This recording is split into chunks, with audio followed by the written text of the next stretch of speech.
Game প্লেটা আর আগের মতো নেই। আগের মতো কেউ গ্রুপে এসে বিগ ফ্যানও বলে না। আগের মতো আমার বন্ধু বান্ধবগুলো এখন গেমও খেলে না। সবাই ব্যস্ত তার নিজের লাইফ নিয়ে। অথচ আমি এখন এই গেমটাকে ছাড়তে পারলাম না, কারণ এই গেমের সাথে জড়িয়ে আছে আমার 6 বছরের ভালোবাসা, কত আরো আবেগ। কতই না খেলেছি এই গেমটা। সেই একটা দিন ছিল 2022 লকডাউন এরিয়া। সারা দিন রাত 24 ঘন্টা ধরে গেম খেলতাম। কতই না বকা শুনেছি আম্মুর হাতে। তারপরেও এই গেমটা ছাড়তে পারিনি। কিন্তু এখন এমন একটা সময় চলে এসেছে, হয়তো বেশি দিন আর গেমিং লাইফে থাকা হবে না। গেম প্লের যে অবস্থা দেখতে পাচ্ছ তোমরা।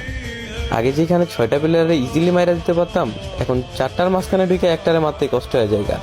আর এই কথাগুলো আমি এখন কেন বলতেছি তোমরা অনেকেই বুঝবা না, কারণ তোমরা কিছু কিছু নতুন প্লেয়ার আছো যারা এইগুলাকে জাস্ট মজা হিসাবে নিবা। কিন্তু ওল্ড প্লেয়ার যারা আছে, যারা তাদের গেম প্লে হারাইছে, তারা অবশ্যই আমার এই বেদনাটা বুঝবে। তারা আমার কষ্ট বুঝবে, কারণ তারা জানে একটা প্লেয়ারের গেম প্লে ডাউন হলে তার কত পরিমাণ খারাপ লাগে।